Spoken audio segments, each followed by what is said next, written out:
I arrived late because Walter Isaacson was on the stage before me, and I assume there's no way he's getting off the stage for a long time.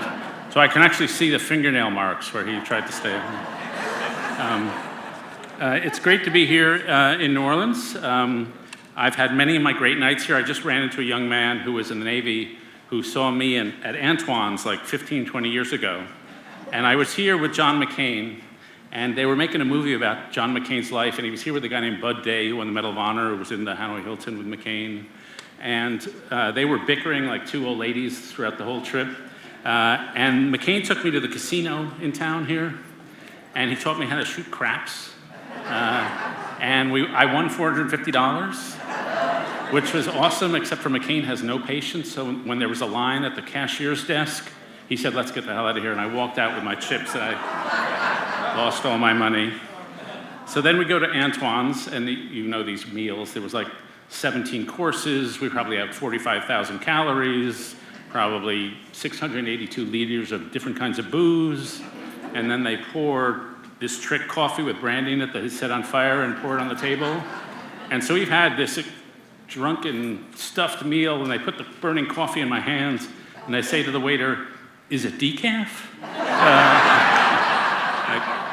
This is what they're going to remember, is a decaf. So I'm going to start by telling you three quick stories, and they're stories of normal life. They're ordinary stories. The first is about a girl who, when she was 13, she went to her first party and got so drunk that when they drove her home, she was on the front porch. She was so drunk she couldn't move. Her dad comes out, looks at her, and she thinks he's going to scream at her and say what she's thinking in her head, which is, "I'm bad, I'm bad." Instead, he just scoops her up in his arms, carries her inside, puts her on the sofa, and says, "There will be no punishment here. The experience is enough." The second story is about a friend of mine had a daughter in second grade who was struggling. And one day the teacher said to her, "You know, you're really good at thinking before you speak." And that took the thing that the little girl thought was social awkwardness, and it turned into a strength. The third story is from a movie called Good Will Hunting, who I hope a lot of you have seen. And if you remember in that movie, Will Hunting, played by Matt Damon, is like this genius. And he's conquering everybody, except for the psychologist, played by Robin Williams. And he stereotypes Robin Williams, he dismisses him, and the Robin Williams character is crushed for a night, because he's been stereotyped. And he calls Matt Damon out to a park with a pond, and he says to him this speech: "You're a tough kid. I ask you about war, and you've probably thrown Shakespeare at me, right? Once more into the breach. But you've never been near one. You've never held your best friend's head in your lap and watched him gasp his last breath looking to you for help. And if I asked you about love, you'd probably quote me a sonnet. But you've never looked at a woman and been totally vulnerable, known someone who could level you with her eyes. I look at you, I don't see an intelligent, self-confident man. I see a cocky, scared, shitless kid. But you're a genius, Will. No one denies that. I don't give a shit about all that, because you know what? I can't learn from you anything I can't learn in a book. Unless you want to talk about you, who you are, and then I'm fascinated. But you don't want to do that sport because you're terrified of what you might say." So these are three moments, and they illustrate three skills that I think are essential today. The dad's story is about a guy who saw his daughter with understanding. He knew what was going on in her mind. The teacher's story is about affirming with insight, telling somebody about a gift maybe they didn't even know they had. The third story is critiquing with care. What the psychoanalyst, the Robin Williams character, does, he says, "I've been listening to you so carefully, I can hear the thing you're most ashamed to tell me, which is about your own fear and insecurity." And he says to the Robin Williams character, there are two kinds of knowledge. There's book knowledge, but the real kind of knowledge is the kind you learn through life by being vulnerable, by enduring. And he says, you've got a ton of book knowledge, but you need real knowledge. You can be knowledgeable with other men's knowledge. You can't be wise with other people's wisdom. Now, these skills are not lofty or heroic. They're practiced in the course of everyday life. But in my view, if you can do these three skills, you'll be a good teacher, a leader, a parent, a friend, and a good citizen in your community. And so what's the underlying skill?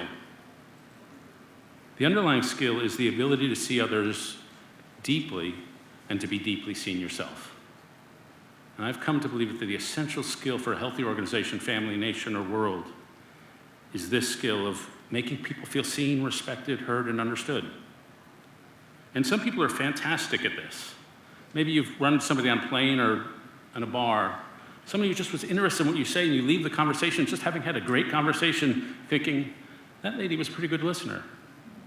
There was a novelist named Ian Foster. In his biography, he wrote of him, to speak to him was to be seduced by an inverse charisma, a sense of being listened to with such intensity that you had to be your best, most honest, and sharpest and best self. Who wouldn't want to be able to do that?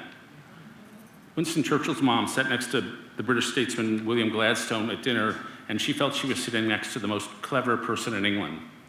A couple nights later, she sat next to another statesman, Benjamin Disraeli, and she left that dinner thinking that she was the most cleverest person in England.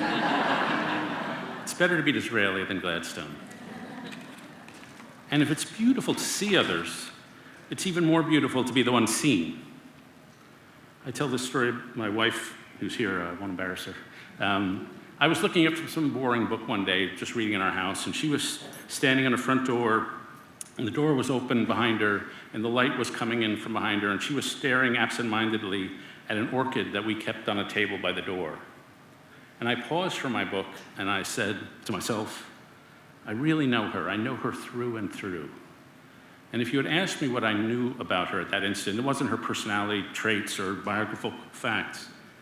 It was how her consciousness creates her reality, the ebbs and flows of her motion, the fierceness, the insecurities, the glow, the incandescence. It was almost as if I wasn't seeing her, I was seeing out from her.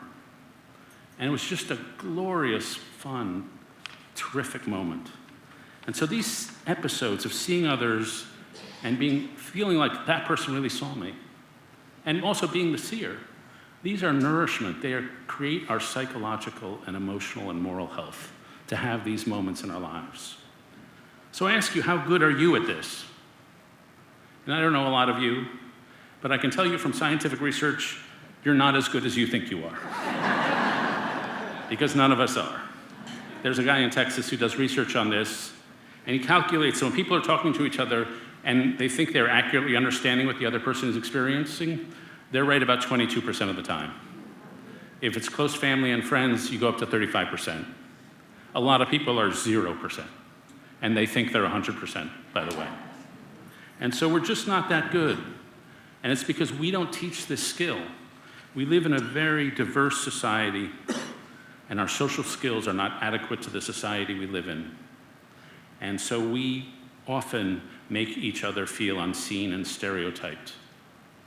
And so this is what my career as a journalist teach me, that we have an epidemic of blindness in our society.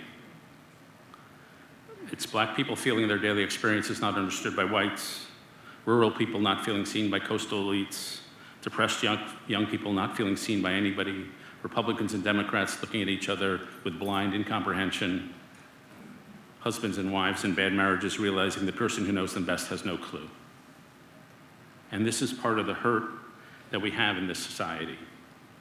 And the hurt is found in the hearts of people. You can see it in the statistics if you care about statistics. The number of people who say they have no close friends has quadrupled over the last decade. 54% of Americans say no one knows them well. The number of adults with no romantic partner is up by a third. There's been a 73% increase in depression from young Americans. Percent of students suffering from anxiety disorders has doubled since 2008. Teenage suicide is up by 60%. The stats go on and on. I was giving a talk in Tulsa, and it was one of those talks where the index cards come with the questions. And I'm going through the questions, and one question is, what do you do if you no longer want to be alive? And I passed it over because I didn't know what to say. But I asked a bunch of friends later. I was stunned by how many of my friends had suicide in their family. It's like a pain running through the country, and it manifests as distrust. If you feel lonely and not seen, you're going to find the world an untrustworthy place. A generation ago, you asked Americans, do you trust your neighbors? Are the people around you trustworthy? A generation ago, 60% said yes. Now it's 30.3% who say yes, including 19% of millennial and Gen Z. If you're in distrust, feeling the world is not safe, then you're not going to be able to do deals, you're not going to reach out to your neighbors, you're not going to reach out to a relationship, which is the thing you want most. And so as a society, you can get caught in a distrust doom loop where we just don't trust each other. One study I found that 73% of Americans believe most of the time people are just looking out for themselves. It's hard to live if you think everyone else is out to get you and just looking out for themselves. And so see, these are some of the dark feelings in our cultural zeitgeist. There's a book that haunts me called The Body Keeps the Score, about trauma. And it haunts me, it's a great book, but it's sold like 3 million copies over the last 5 years. That suggests there are a lot of people suffering from trauma. I went to lunch with a friend and she said, what's selling now are books about healing. You look at the words we use. Words about morality are being used less and less frequently, which we can measure on this thing called Google Ngrams. How many times do we use the word honor, courage, kindness, virtue? Plummeting. The words that we use more often these days, depressed, anxiety, stress, depression, distrust, those words are all up. The barometer is sort of the emotional and cultural health of the society. Look at the words that mark our age. Triggered, safe spaces, abuse, microaggression, cancel culture, racial injustice. What is racism but not seeing the fullness of another person? And so, for centuries, Americans have been saying Americans are narcissistic. And they're right. But I'm nostalgic for the kind of narcissism we used to have. That was thinking highly of ourselves. In 1920, 12% of Americans' teenagers agreed with the statement, I'm a really important person. By 2000, 80% of American teenagers said, I'm a very important person. There's a thing called the narcissistic personality test where they say, do you agree with these statements? Somebody should write a book about me. I find it easy to manipulate people because I'm so extraordinary. I look at myself in the mirror. The narcissism score went up like from 20% in like 10 years. The study I saw 10 years ago, Americans are 26th in the world in math performance. But if you ask people, are you really good in math? We are number one in the world in thinking we're really good at math. So that's grandiose narcissism. That's thinking a little too highly of yourself. Not the worst thing in the world. Now when you talk to psychologists about the narcissism, they see it's vulnerable narcissism. It's a different kind of narcissism. It's self-obsession, but in a negative way. It's an uncertain sense of self-worth, steeped in shame, distrust, antagonistic, and self-entitled, a tendency to blame others for mistakes. It's just a rising tide of loneliness and hurt, and a need for healing. What do people do to get out of this state? Well, if you give them too much freedom, and it feels to them like chaos, they will escape from freedom. If you give them too much self, they will escape from self. And so there's a lot of ways to escape. If you find yourself as very unstable, there are a lot of ways to escape from self. The most prominent is alcoholism and drug addiction. It's a way to escape from yourself. If you find the world is chaos around you, the most prominent and most public is populist authoritarianism. Populism seems to replace loneliness with belonging. I'm with the people, we've been screwed, we're together. But it replaces it with hostility and hatred.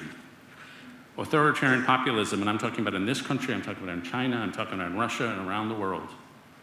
It seems to replace moral confusion with moral clarity. The line between good and evil does not run down every heart, but between groups, we're good because we're victims and they're evil. Authoritarian populism gives unknown people a social role and a hero's story. I'm fighting to save my people.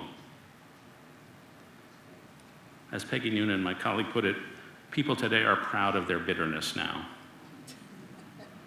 And so this is what we see in Russia, this is what we see in our politics today. And to me, it's a story of, its roots come from the wounds and the humiliations of unseeing disrespect, dehumanization. I ran across a book a couple years ago which haunts me, called Machete Season by a French journalist named Jean Hatzfeld. who interviewed people who committed the Rwandan genocide. And Hatzfeld interviewed a guy who had murdered his neighbor of many years, of 25 years. He took a machete to his neighbor in the midst of this genocide. And the guy said this: "I did not see in him what he had been before. His features were indeed similar to those of the person I knew, but nothing firmly reminded me that I had been living beside him for a long time." And so what they had become to each other was neighbors without faces. And some of the ugliness in our politics is this form of dehumanization. And sometimes I think we wake up every day and there are two gigantic forces coursing through our society: the forces of humanization and the forces of dehumanization. The forces of dehumanization, which make us seem less human, less trustworthy, less seen, respected, and understood, I would say, are politics, stereotyping, technology, labeling, xenophobia, populist authoritarianism. The forces of humanism help us see each other at our full depths. These are literature, the arts, history, community, workshops, conversation, hanging out at a bar, play, book festivals. These, like, there's an encounter with other human beings in a way that's gentle and is more fully human. And so I'd like to spend the rest of the time talking about how we can be a little more fully human. What are the things we can do to see each other better? And I'll start by telling you a story I read years ago. It's by a writer named Emmanuel Carrère. On December 26, 2004, Carrère, his girlfriend, and their respective sons were vacationing in a clifftop hotel in Sri Lanka. Carrère had thought that this girlfriend named Helene would be his mate, his wife and his mate for life. But it was Christmas night, 2004, and they realized they were going to break up. Carrère wrote, "We were simply watching ourselves draw apart without hostility, but with regret." And he said it was too bad because was truly a woman worthy of love, but I could not love her. And he was thinking to himself, I'm incapable of love. I've never loved anybody, and I'm probably going to die alone. And so this was not the most cheerful vacation on the face of the earth. And so a mood of bored irritability settled over Carrère, Helene, and their boys. And they decided they were in such a bad mood they were not going to go scuba diving, which they'd signed up for the next morning. And this turned out to be a consequential decision because that was the morning the tsunami hit. Remember the tsunami in 2004. 2 days earlier, Carrère and his family had met another French family at the hotel, a husband Jerome, a wife Delphine, and their lovely 4-year-old daughter Juliette. It's the kind of family you meet on a vacation like. Juliette was playing in the waves when the tsunami hit. Her grandfather was back on the beach watching, reading the paper. Her parents were in town shopping. The old man felt an enormous wall of black water sweep him up, draw him inland, and he had two thoughts. The first was, I'm going to die. And the second was, Juliette already has. He's swept inland, then the water starts receding. He's driven into a palm tree, which he holds onto. A fence drives him into the tree, so he's stuck there. He gets down, bloodied and bruised, and decides he needs to tell Juliette's parents about what happened. He sees them across the square. He goes into town, which was untouched by the wave. And he realizes they're enjoying their last moment of pure happiness. He tells them, as Carrère writes in his memoir, Delphine screamed, Jerome didn't. He took Delphine in his arms and he hugged her as tightly as he could while she screamed and screamed.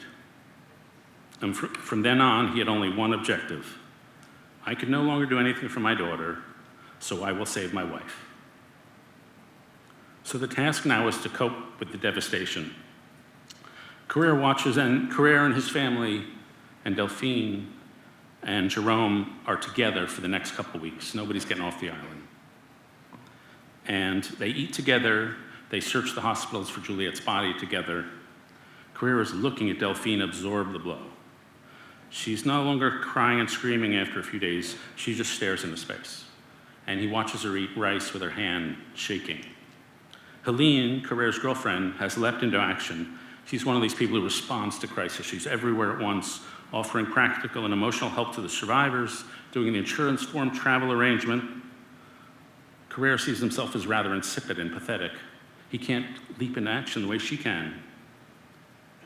They meet a young Scottish woman who was on vacation or on honeymoon with her husband, and they were swept away by the water. And this young woman, Ruth, decides, I'm going to stand here at the hospital. If I leave the hospital, I'll never see him again. So she just stands there without eating or sleeping for day upon day. Carrere writes, her determination was frightening. You can sense she's quite close to passing on to the other side into catatonia, living death. Delphine and I understand our role is to prevent this. Jerome is still on his mission to save his wife.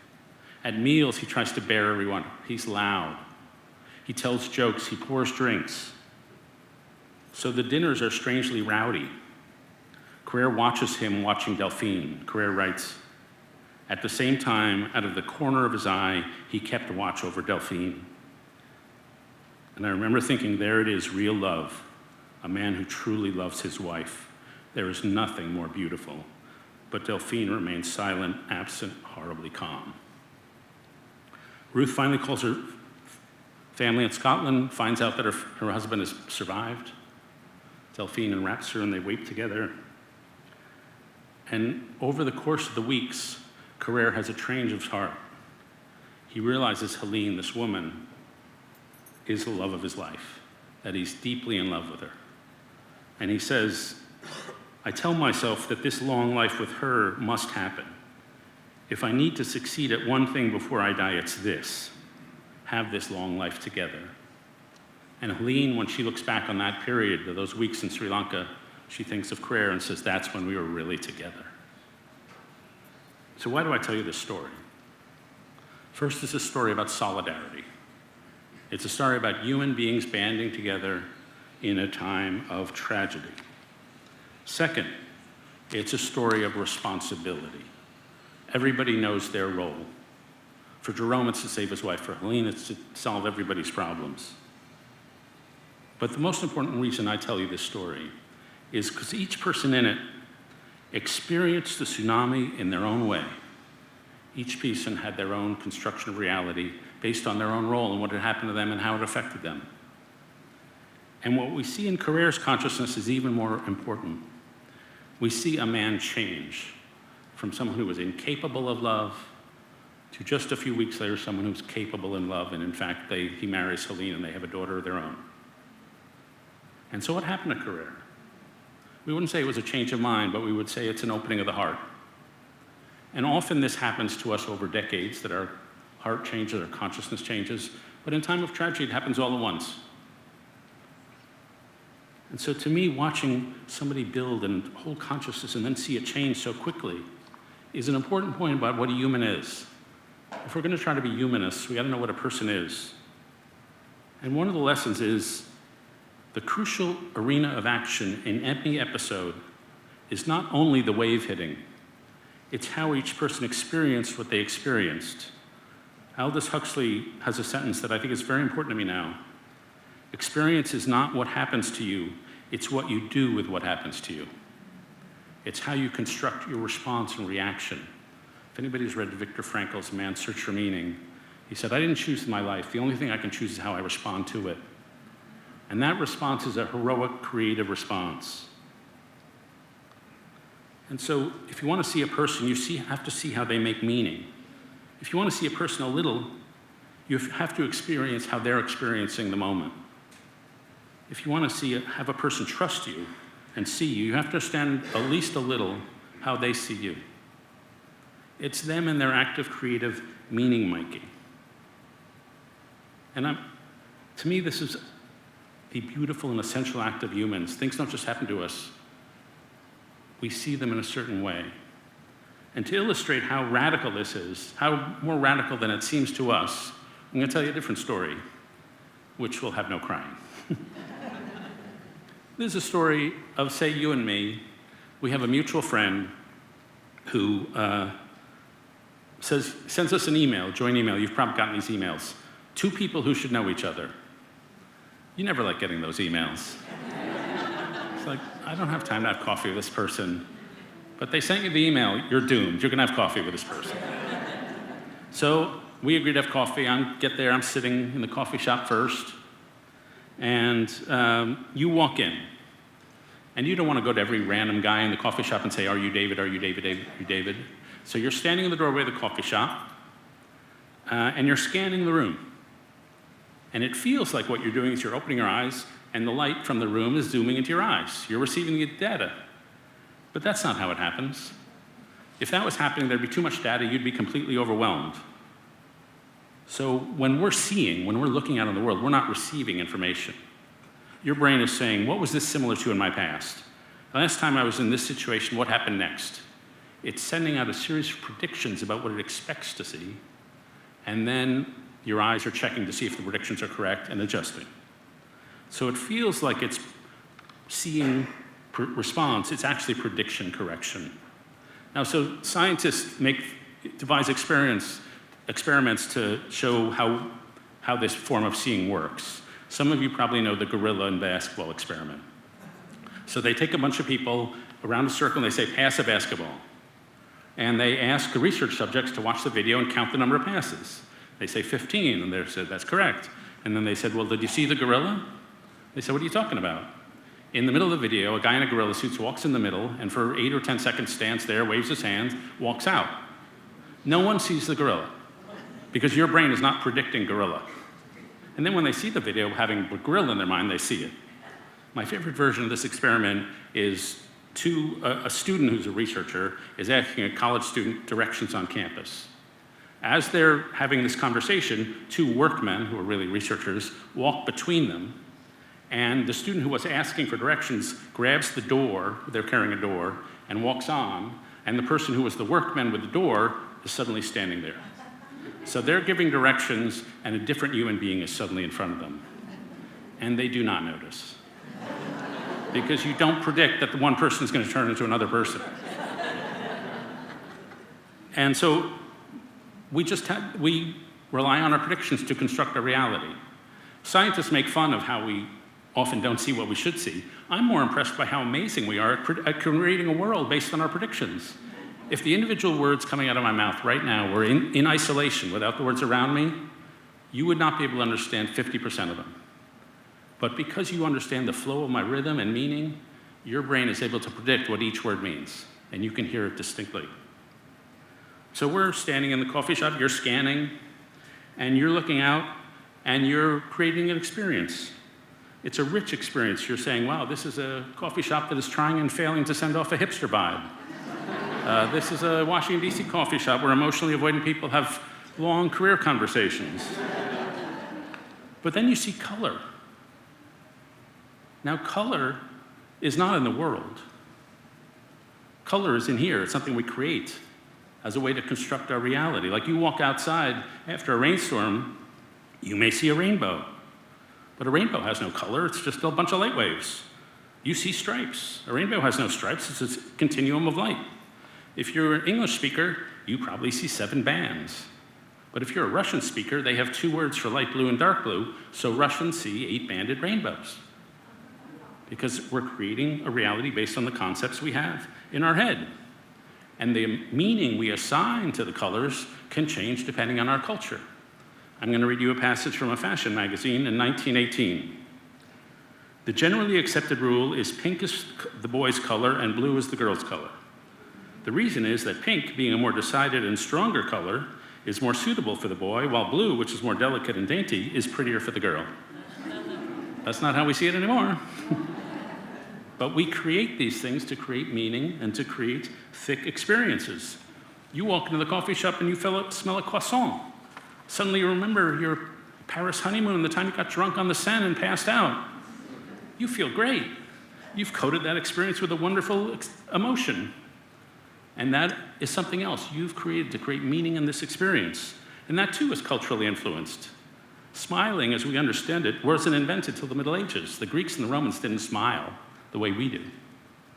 And different cultures have different emotions. The Dutch have a concept, gezellig, which is coziness at home.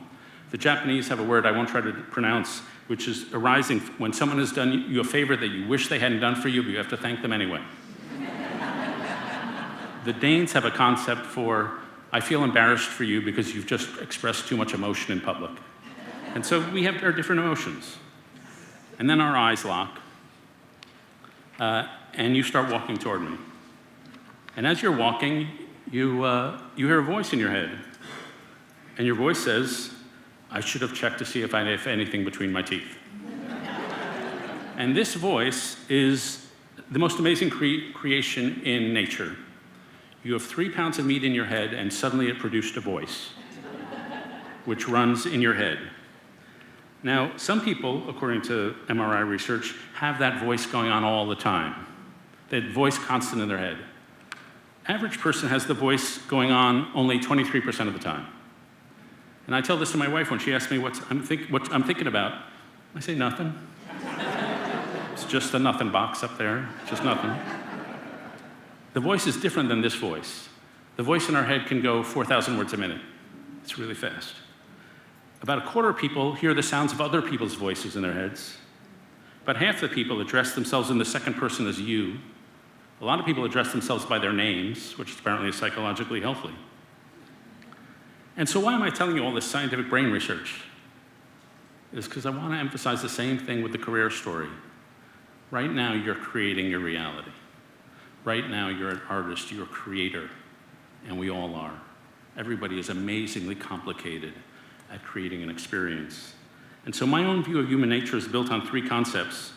Constructionism, we're creating a point of view, and some of it is conscious and some of it is unconscious. Developmentalism, each of us is in a spot on our journey, and our consciousness evolves, usually gradually over time, so we see different people and become different people. Sometimes through career, consciousness evolves all at once. And finally, transcendent. Our desires are for things that transcend us. Other people, truth, beauty. Life is essentially poetic. And so, when I think of a person, it's like I'm in front of Rembrandt. C.S. Lewis once said, if you had never met a person for the first time, you'd be inclined to worship this creature. Here's my name drop. I used to do some work with Yo-Yo Ma. And he acts like each human being he's ever met is the most amazing creature he's ever seen. He's like, this thing is amazing. And look, there's another one and another one. And that's the right attitude, that we're artists of the real. So how do you get to know a person? How do you make this kind of amazing creature, like all of us, feel respected, heard, and understood? Let me just go over a few quick things. First, illumination. You want to illuminate with them with a quality of attention. You want to beam at them from the first second you see them what Yo-Yo does: respect, admiration, fun. You don't want to be subtle and think of the other person as some cold, detached object you're going to dissect.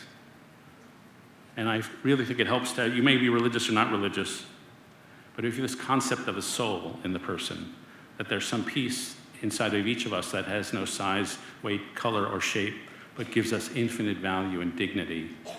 If you keep that in mind with each person, you'll cast the right kind of reverential attention upon everybody you meet. So that's the first, equality of attention. The second stage is accompaniment. Most of the time when we're getting to know someone, we're not peering deeply into their eyes. We're like working together, we're in school together, we're just at a party. And so we're doing small talk. And I had some young interns who had a program they said, let's do screw small talk. I hate small talk. I'm like, I'm getting older, I kind of like small talk. Nothing can be heard in the mind until it is felt and feels familiar to the body. And as we just hang out, we feel comfortable and safe to each other. Accompaniment, when we think of it as a musical term, the pianist accompanies the singers. If we travel through life accompanying others as being an other-centered, helpful presence in their life, then there will be trust and intimacy will be built out of that sense of support. That gets us to the key thing about seeing and understanding of another person, which is conversation. You can't imagine what's going on in somebody else's mind. You can't empathize your way in. People are too diverse. You have to ask them a question. And so the number one skill to make people feel respected, heard, and understood is the skill of being a good conversationalist. And so I've spent the last little while trying to collect some good tips on how to become a good conversationalist. Here's a couple. Treat attention as an on-off switch, not a dimmer. If you're present with someone, fully on, not halfway. Be a loud listener. I have a friend, when you talk to him, he's in church, at a gospel church. He's like, uh-huh, yeah, yeah, uh-huh, yeah, oh, yeah, oh, yeah, oh. Love talking to that guy. Make them authors, not witnesses. When somebody's telling you a story, people generally do not go into enough detail. So if you say, well, where was your boss standing when he said that to you? Then they go after detail, they can picture the exact scene, you get a lot more out of the stories. Keep the gem statement in the center. When you're having a disagreement, usually there's something you actually both agree on. My brother and I might be fighting over how my father's health care should go, but if we remind each other we both want the best for our father, then that's the gem statement, and that will keep the relationship together, despite the disagreement. Don't fear the pause. If a statement is like an arm, and I start talking here and I'm talking to my fingers, when do you stop listening so you can start thinking of what to say? Usually about here. So don't wait till you get to the end of the fingers. Don't fear a 3 or 4 second pause. The most important conversational skill, the ability to ask the right questions. And so I've been collecting questions, and kids are phenomenal at asking questions. I have a friend who's named Niobe Way, who's an expert in question asking. And she was teaching a class of 8th graders, and she told the boys, you can ask me anything, I'll give you an honest answer. So their first question was, are you married? No. Are you divorced? No. Are you divorced? Yes. Do you still love him? Oh.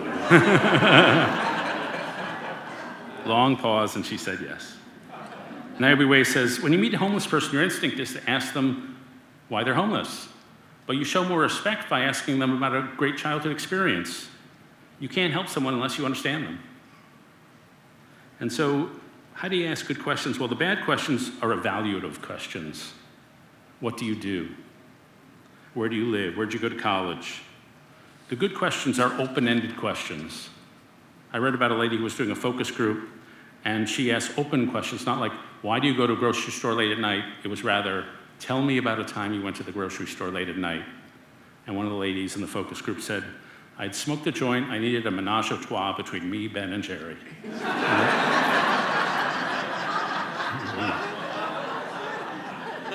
And so some questions help people see their lives from a higher vantage point, that help them reflect on, where am I?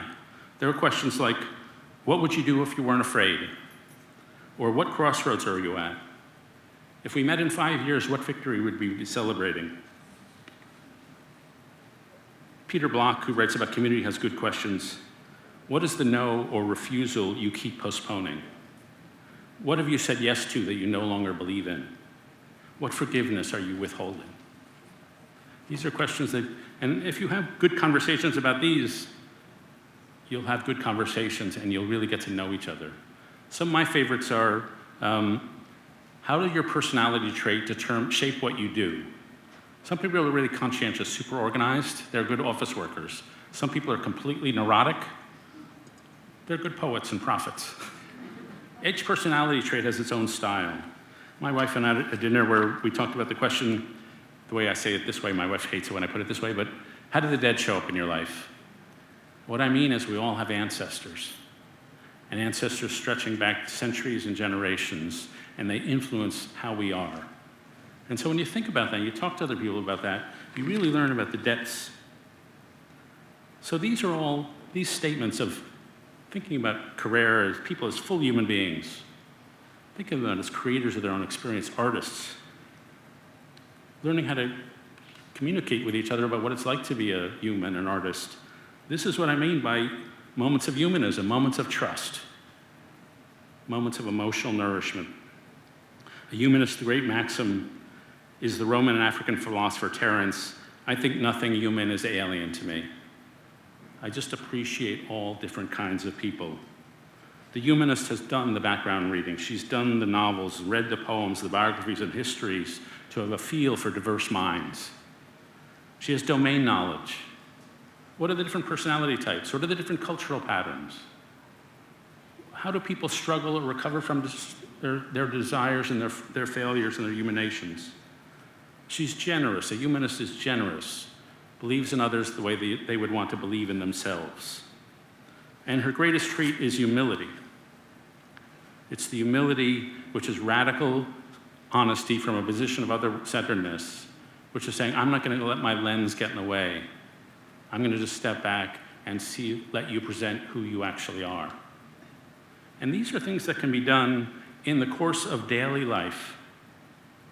Zora Neale Hurston was a novelist who was a young girl. They lived by a road in Florida.